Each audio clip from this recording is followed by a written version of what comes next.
Welcome to A Conversation with History. I'm Harry Chrysler of the Institute of International Studies. Our distinguished guest today is His Excellency Kenneth Kaunda, who was President of Zambia from 1964 to 1991. After his retirement from politics, Dr. Kaunda became very active in the NGO sector, gaining particular renown for his efforts to address the AIDS crisis and for his founding of an NGO, Children of Africa Foundation. He is being honored in California by Project Concern International. Project Concern International mission is to prevent disease, improve community health, and promote sustainable development. President Kaunda, welcome to California. Thank you very much indeed. You're most welcome. Where were you born and raised?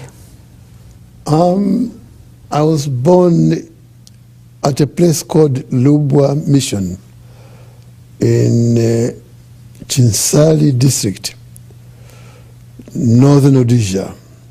Today's Zambia. I was born of missionaries. My father was a reverend, my mother was a teacher.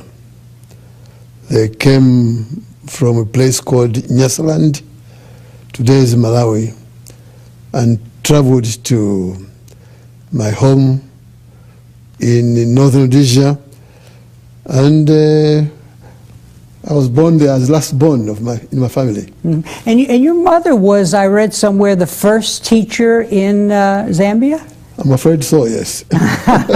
was that good for you growing up? Very good indeed. Yeah. Looking back, how do you think your parents shaped your thinking about the world? From the teaching, the two main commandments, Christ's teaching: love God your Creator with all your heart, with all your soul, with all your mind, with all your strength. We're teaching how to relate to our Creator. Then comes the second one, second commandment: love thy neighbor as thou lovest thyself. Do unto others as you would have them do unto you. These two commandments have stuck with me and have found them very useful in terms of guiding my thoughts, words, and deeds. And you took these to both your careers. First, you were an educator before you became a political leader. Yes, I was trained as a teacher at the same school, same place, because later on my parents were joined by missionaries from Scotland, from the Church of Scotland, Presbyterian, and they built a very important institution in terms of schools, health, and so I was brought up there. Was it hard to make the transition from education to politics? Not really, because even at the place where I was born, as I was growing up, I could see clearly the differences in terms of treatment between my parents and the white missionaries. Yet both were missionaries, but there was a difference in the way they were treated. So I began to talk about such things, and so that place also helped me to try and help build a better society, a society where human beings are human beings. So you're saying that you sensed the way people were being treated differently, and so in your mind it became important to empower your own people to achieve that equality. Precisely. That's very, very true. Correct. Now, you also, where I'm going here is I want to get a sense of political skills and how you learn them and your advice to students. But you worked for a while for colonial administrators. You honed your skills as a official of government in that way. Talk a little about that.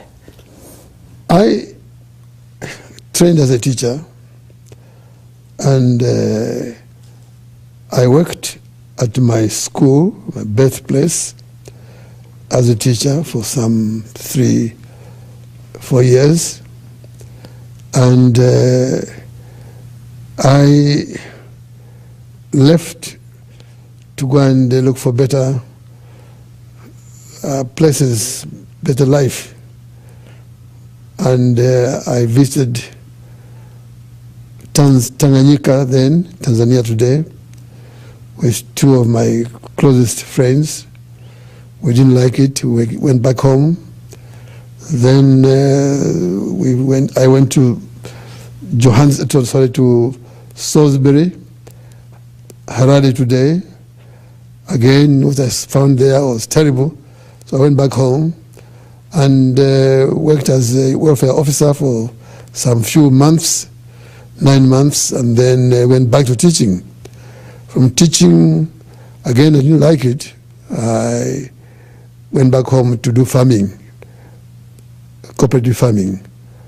From there, when I was teaching now at this second time, I was already involved in politics.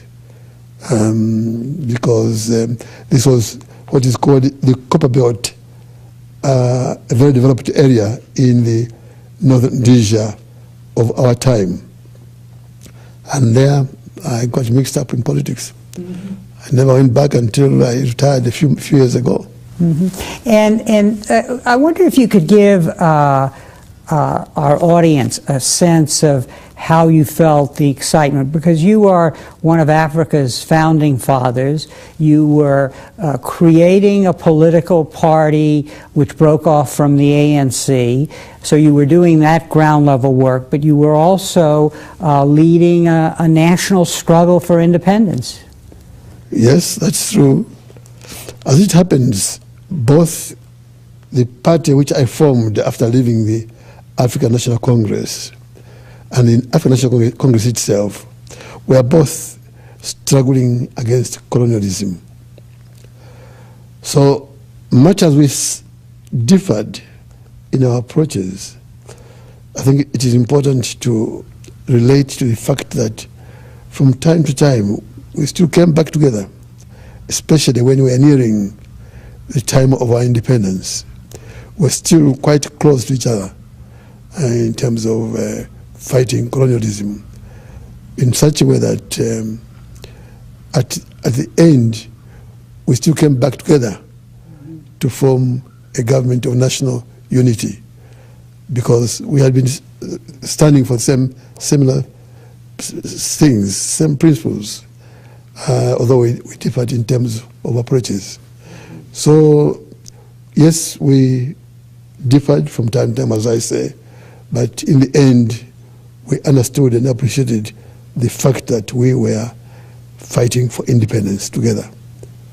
At a certain point in this very difficult struggle, you were actually a political prisoner. Over the years on my program, I've interviewed a number of political prisoners, Wole Soyinka among others, and I'm curious, what was the key to survival when you were in prison? Was it the cause that kept you going, or was it the inner strength that you had learned from your parents and your religion?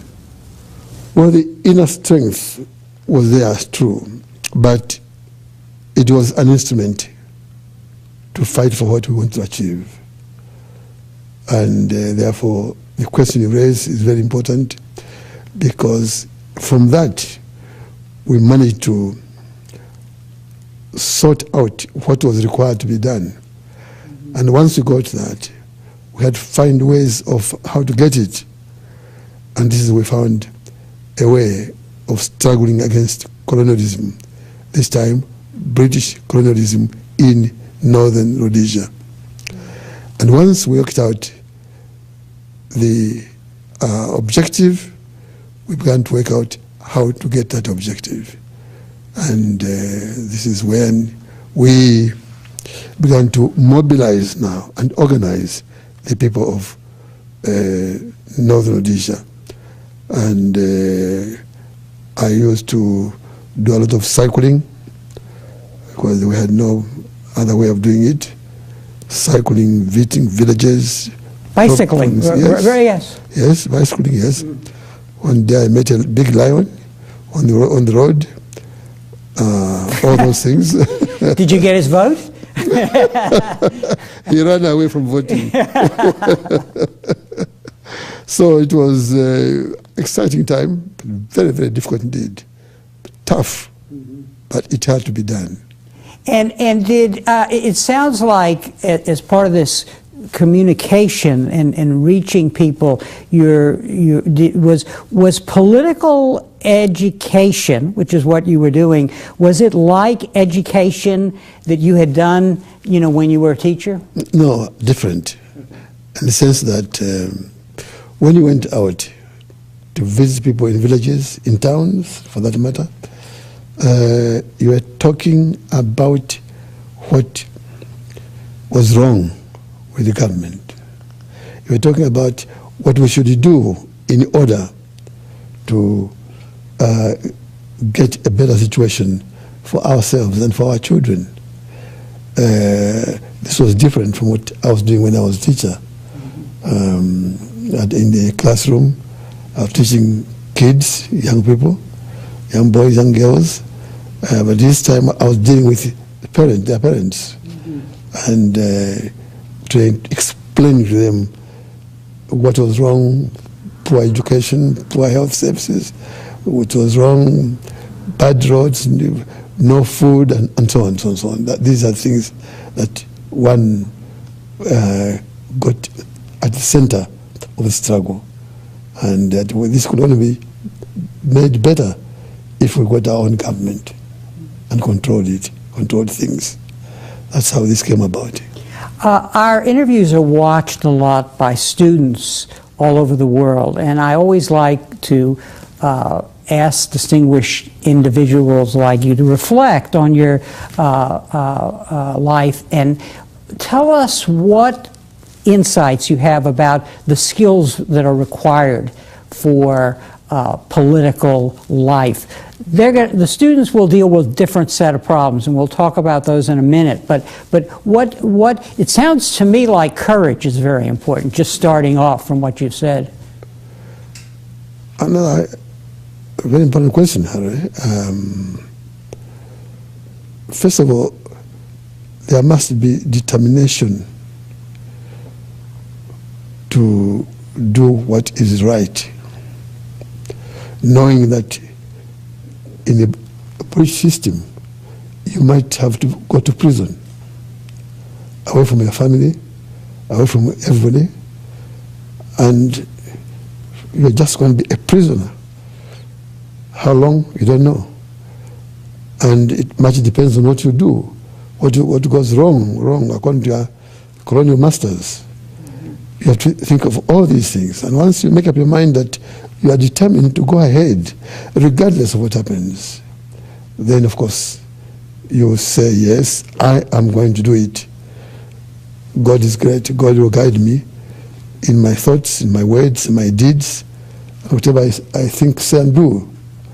Once you decide that way, you are then ready to get moving in any situation, regardless of what comes to you. And then you're almost there. People skills must be also very important. I mean, I know that you had to deal with ethnic differences and so on. So working with people also, and how do you learn that?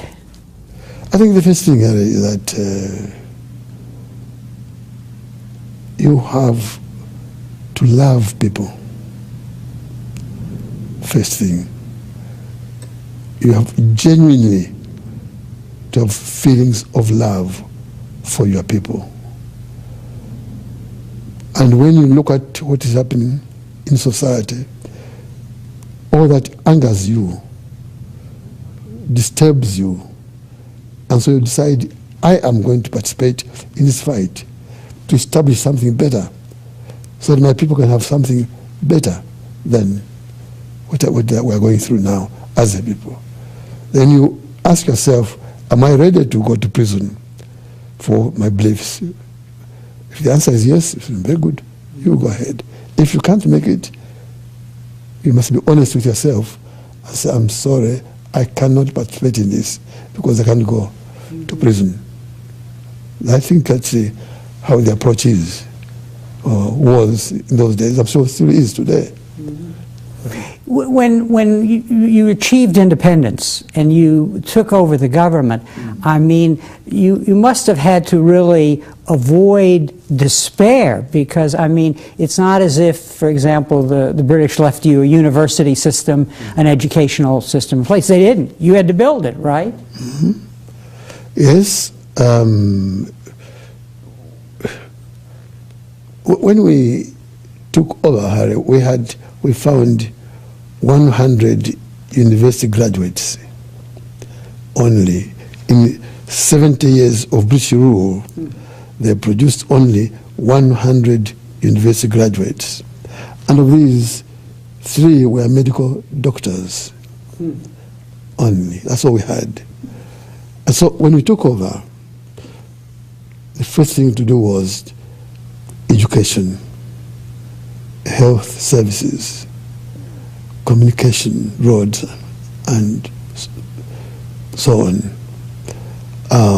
And we set to work on those programs. We established what was called 5-year development plans.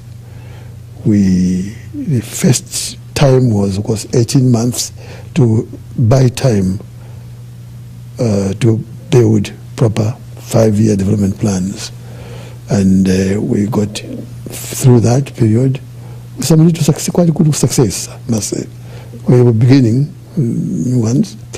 And from there on, we got used to it. We understood what we were doing.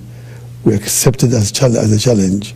And we built. By the time we were leaving office in 1991, Harry, we had left about more than 35,000 university graduates in various fields.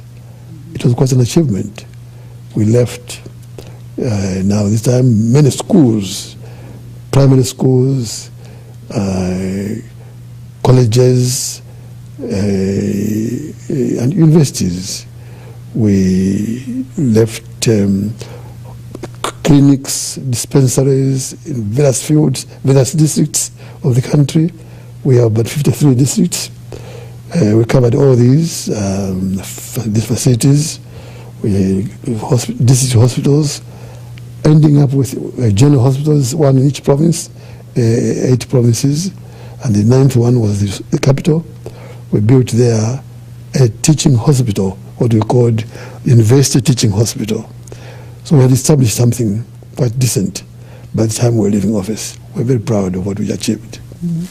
As you achieved independence and you governed your country, you're constantly dealing with the international economy.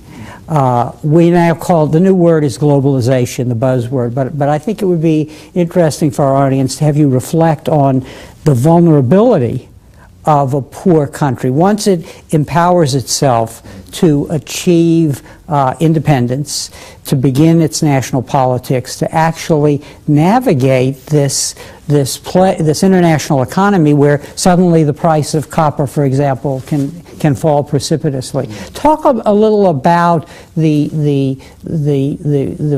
problems that you confront in trying to realize the best intentions because of your dependence on the international economy. Right. Another good question, Harry. You see, we were not only fighting for independence of Zambia, Northern Rhodesia had become Zambia. We were also very much concerned with seeing to it that our neighbors in that region also become independent. Angola, west of us, Mozambique, west of us, Zimbabwe, south of us, southwest Africa, Namibia today, and of course South Africa itself. These were being run by colonialists, settlers, apartheid elements in society, people who did not believe that people of all races were God's children, people who believed that they were put on earth by God. They formed churches which were only for whites, and the blacks could not go there. So it became openly apartheid. This was there in South Africa, this was there in Zimbabwe, this was there in Angola, Mozambique, and various colonial systems. And we decided that we had no right to say, yes, Zambia is independent. We had to do what Julius Nyerere, that great son of Africa, in Tanzania, Tanganyika in those days, was doing. Julius Nyerere brought in all liberation movements from these countries and gave them liberation centers in Dar es Salaam, the capital of Tanzania. And it was, we ourselves were there, Zambia and Northern Rhodesia, we were there, we had our own offices there. Now, as soon as we became independent, it was our duty now to do what Julius Nyerere had been doing. We opened our doors and all liberation movements moved from Tanzania to Zambia. That meant being bombed from time to time by South African planes, war planes, Zimbabwe, Rhodesia in those days, the Portuguese in Angola, the Portuguese in Mozambique, the settlers in Namibia. All these were now attacking Zambia because they wanted us to fear that accommodating liberation movements meant being bombed, bridges being destroyed, you build, they bomb them again, and so on. Oil places where you hide your oil, they come and boil and destroy those. This is what life was. But it was something we had to do. When God says, love thy neighbor as thyself, do unto others as you would have them do unto you, there's no choice there. You understood that. We understood that. We accepted it. We worked together. And I remember one good missionary wrote a book about my humble self. And he asked President Nyerere to put an introduction there. And he said in this introduction, if Kenneth Kaunda and the people of Zambia had decided that it was too difficult, like Dr. Banda in Malawi had done, we would not participate in the struggle. President Nyerere wrote, we all would have understood that this was the right thing for him and the people of Zambia to do. But he said they went ahead because they believed in what they were doing. So you can see that all other people who understood the situation there were realistic enough to make that point, that it's a very, very difficult situation. But we're committed. It is right that all people, God's children, should be free from oppression of other people. And today, it's wonderful to be able to say, yes, we suffered, but the price was worth it. Everybody now is free. Yes, we are making mistakes, but they are all mistakes in these governments, not foreign people making them for us. So we're happy with what we did. So, in a way, you're dealing with multiple problems in your role as the first president. You're empowering the people to enjoy their own resources and benefit from them, but at the same time you're recognizing and fighting for the same goals for all your brothers and sisters in other parts of Africa. Indeed, Harry,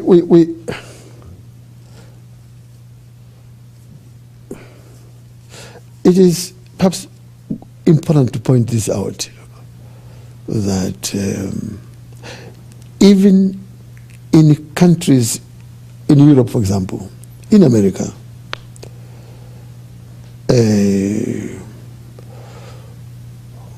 when I used to go to America and tell them about South Africa. I was supporting South Africa. I used to try to explain to them different governments. First one I gave here was to President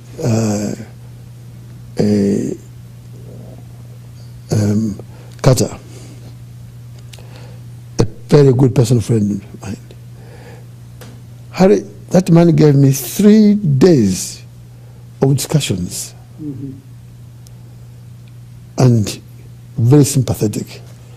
He understood what we were trying to do, and he was saying, yes, he would help. We're going to work together, fighting apartheid. Now, another one came in,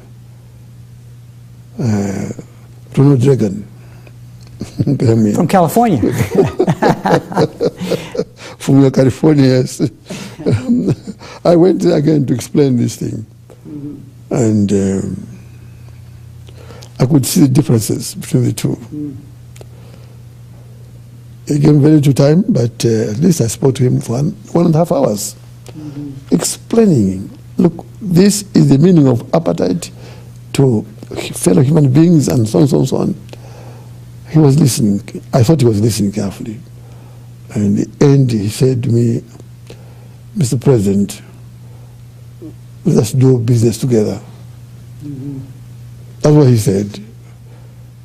While President Carter was listening and asking questions, what can we do here and there and there?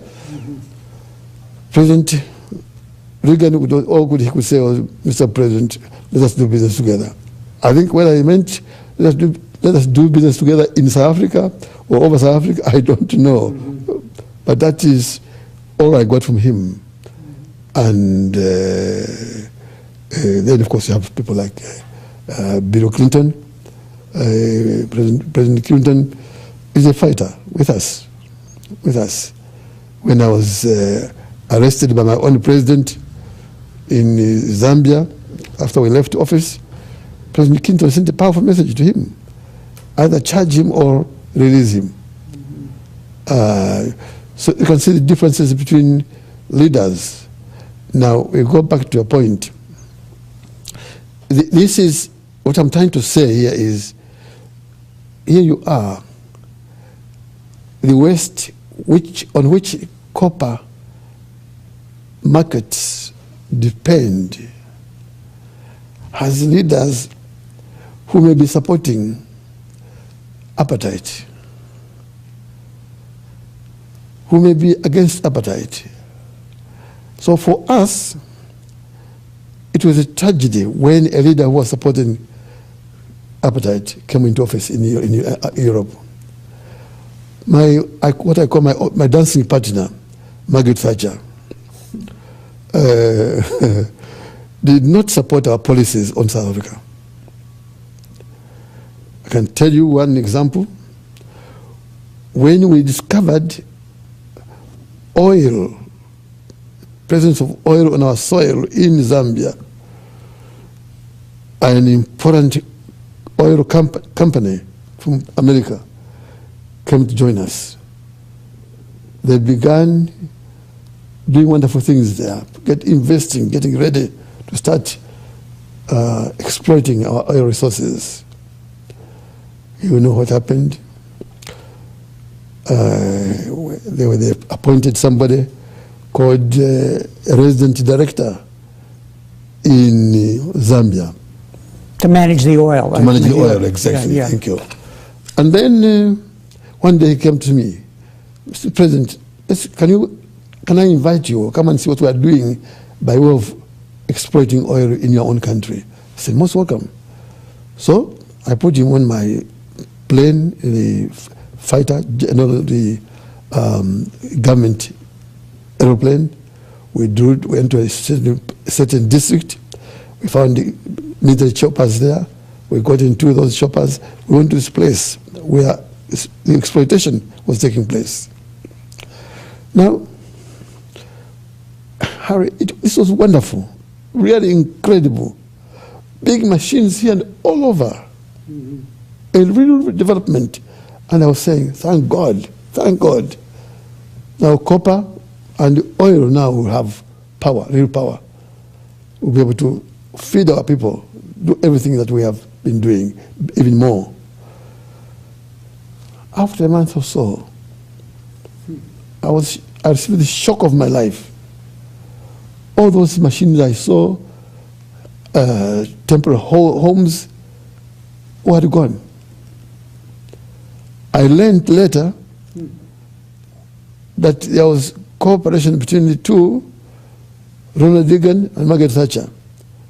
They didn't like this talkative native president of Zambia who is talking so much about South Africa and so on, all these Zimbabwe and so on and so on. We can't feed him and his people. They paid, understand, some money, how many millions or billions, I don't know. But these people were taken out, this company of Zambia.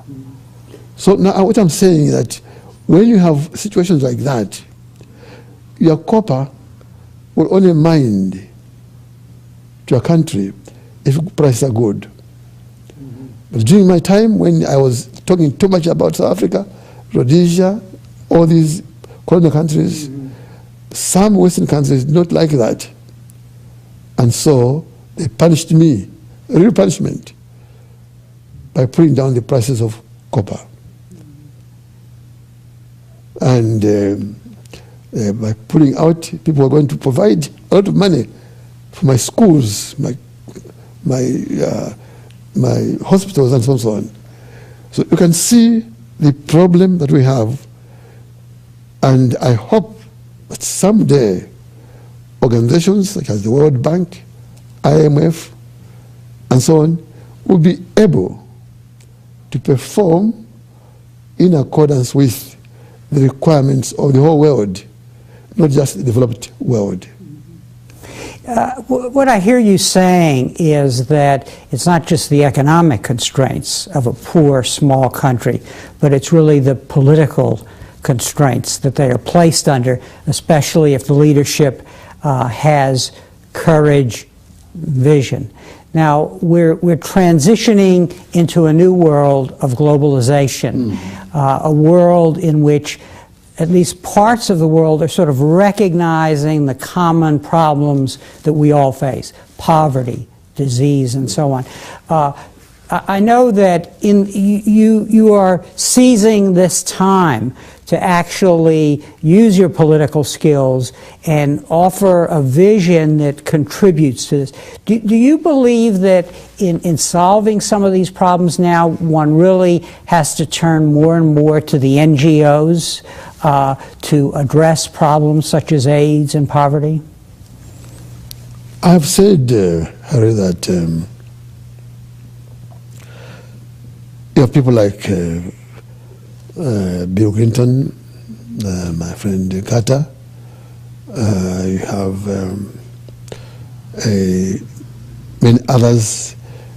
These countries in Europe, Scandinavian countries, Sweden, Norway, Denmark, even Holland, for that matter, a number of countries like that. In countries like Britain, America, you have ordinary citizens, also some of them NGOs, church leaders, who stand up against any type of destructive approach to these problems of development. The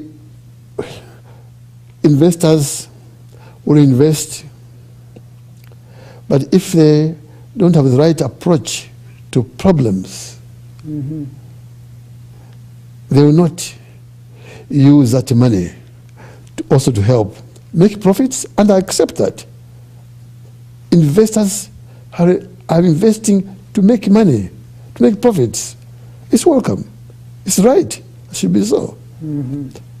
But once you make profits at the expense of the people whose copper, whose oil, whose this and that you're exploiting, you leave them completely with nothing. I cannot accept that type of thing at all. I'll fight that if I have the means to do so. When I was in office, this sort of thing I don't accept. When I stood on apartheid in South Africa, Rhodesia and so on, so on, copper prices in 1980s went down miraculously in a terrible way. And we understood. And so these things do happen. But I'm not saying all people in Europe, all people in America are bad people. No, I've told you 2 presidents I knew. My first man who introduced me to good politics was Abraham Lincoln. I read about him. He influenced me very much indeed. So to me, color is immaterial. A human being, God says, love thy neighbor. This neighbor is not defined in terms of color. It's not defined in terms of tribe. Not even in terms of faith. Because all of us are God's children. He loves us. I was very happy. And President Bush kindly invited me to be present when he was announcing his Global Fund thing. The Millennium Fund. Yeah. I was very happy. I was grateful. I haven't benefited yet from it, but when I do approach them, I hope they'll be able to help fund that fund will be able to support my program. But I'm not taking that for granted. President Bush's organization can only support me once I go to them and give them my submission. This is what I want to do. If they think it's all right, it's good, they'll support it. That's how I think he invited me to be present at his launch of that good program. So this is how the world is. That's how I see it. But the most important thing, Harry, is for us to accept that we must work together in this world. I'm here, for example, to respond to the call by an important organization which has been working with us in Zambia. This is Project Concern International, precisely, which has 2 projects or several projects in Zambia. One focusing on vulnerable young people and supporting them, and the other is working with the Zambian military to fight AIDS and be educated. Yes, quite. They do a wonderful job in Zambia, and therefore, when they kindly invited me to come and be honored, together with the 30 other organizations which they are going to honor, I readily accepted that. And I thanked God that there was an organization like that which could recognize, not only recognize, but also show to the world that they were appreciative of what the humble things my colleagues and I were doing in our organization, and the other colleagues in other projects who are also being, 30 of them being ordered. That's a great move, I think. And we should mention you have an NGO which is focused on the same kinds of problem called the Africa Children Foundation. Yes, it's called the Kenneth Kaunda Children of Africa Foundation. We are fighting HIV and AIDS. Maybe you can see this badge here is for AIDS, fighting AIDS, Zambian flag. They are down there, and up there it's fighting tuberculosis, not yet on malaria, but we'll soon be joining. We'll be having a badge on malaria, fighting malaria also. We're doing that because we concentrate on children, because that's the future of any world, any country, any place on earth. It's the future. The future is on what we do with children. So I appreciate very much what my colleagues here who have invited me on this organization, an important organization, are doing in Zambia and elsewhere. You know, there's a continuity in our conversation, which is you're talking about the empowerment of your own people. They're realizing their national identity. The leaders of Zambia trying to navigate the international waters to help their own people. And in this new era, it almost seems like people like yourself have to bring your vision and your charisma and interface with the technical competences that might lie in the international realm to address these problems. What do we have to watch as we do this? Because we want to respect all that's been achieved by the people themselves in building their own world. But on the other hand, powers like the United States and Europe have an obligation to help. Yes, that's true. What you're saying is true. Project Concern International is a wonderful example of what you're talking about.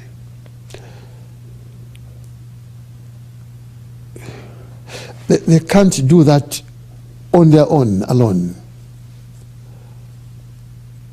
That's why in their wisdom they identify other organizations such as the ones they have now are going to honor here in various parts of the world, especially Africa. They go there, they are doing some work on their own, but they also identify people who are doing something similar or who can do something similar to what they would like to do. So it's joint effort across anything artificial. Just realizing and accepting that the human being is one God's child. Man east, man west, man north, man south.